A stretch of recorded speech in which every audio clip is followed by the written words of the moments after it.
6 minutes, I'll stick to my dinner. I think Dr. Coulson Thomas, if I'm a little bit longer, you can penalize me and put me back. So good afternoon, ladies and gentlemen. Let me begin by thanking the Institute of Directors for inviting me to this very fascinating series of deliberations on a rapidly evolving space for corporate social responsibility. A topic that is fast emerging as an essential part of corporate strategy and boardroom agenda. So it's great to see the quality of commitment in the audience here today, and that I believe will play a vital role in developing a greater understanding of the nuances of this new ecosystem. So, over the next 5 or 6 minutes, and these 4 are, number 1, outlook towards the 2% mandate. Number 2, areas of board strength that can accelerate the CSR agenda. Number 3, commitment of resources to projects for the long term, and perhaps most importantly, taking ownership for project delivery and success maintenance. So let me begin with the outlook first. We're all familiar with what the legislation requires companies to do, so I won't get into details of this area. What I do want to stress is the way this 2% mandate is looked at. So is it a tax or another cost of doing business? Or should the focus be on compliance alone? Or are there other benefits to be gained?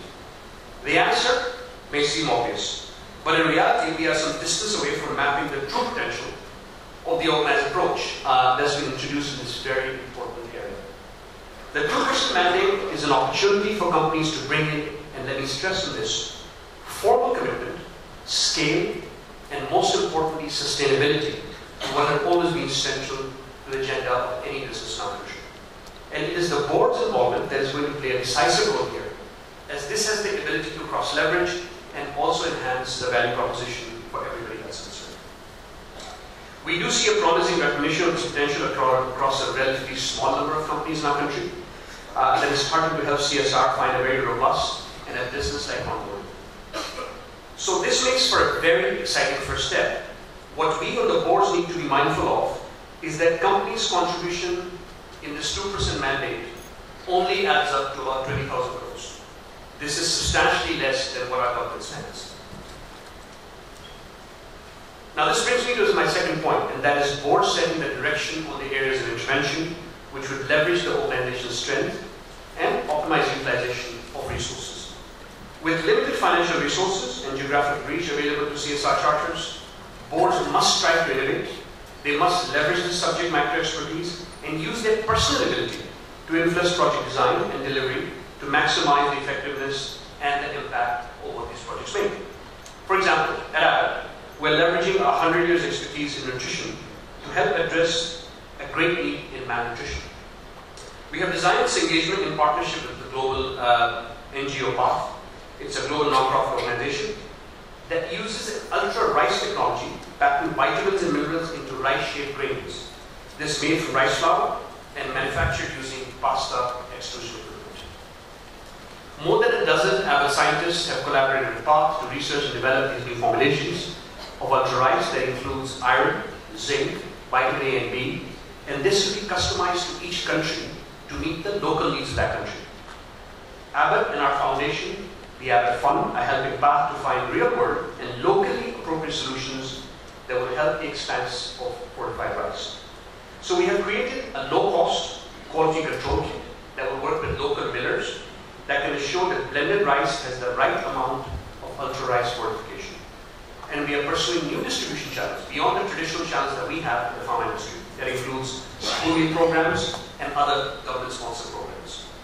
And we're looking at introducing this new improved ultra-rice formulation in a number of countries. That includes our country, of course, India, but also in Brazil, working with local producers and rice millers to make sure this process is sustainable.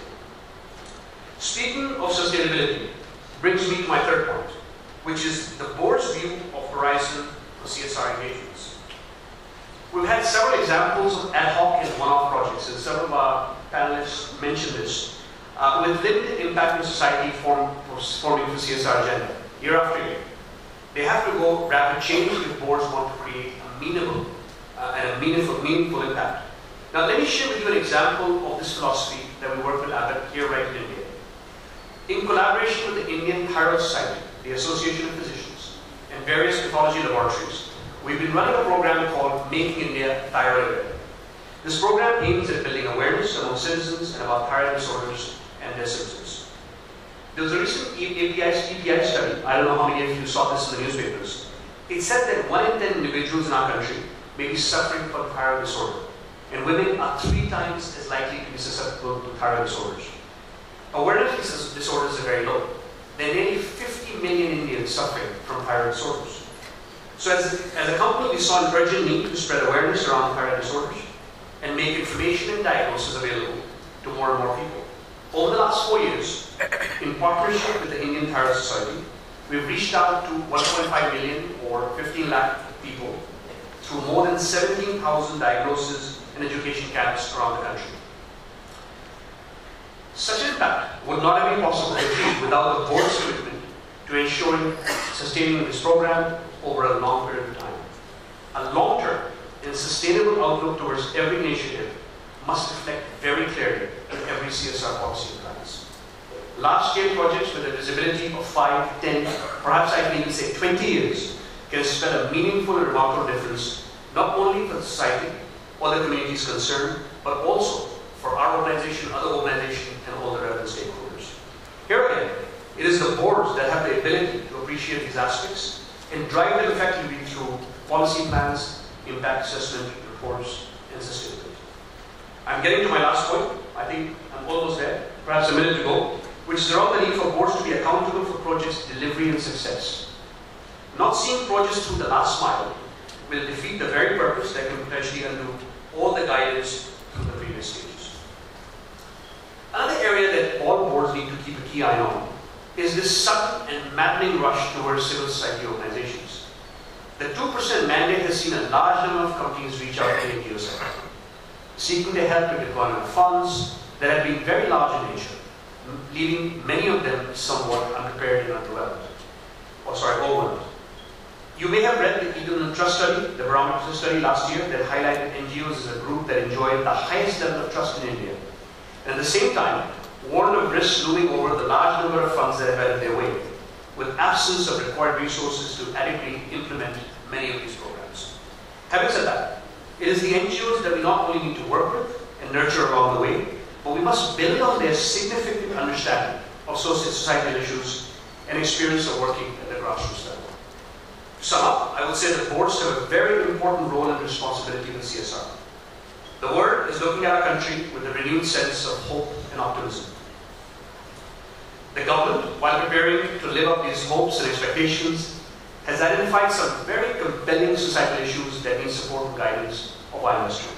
And I have no doubt that the boards are poised to make a defining contribution to efforts around the country to make our country a healthy, educated, and a prosperous country.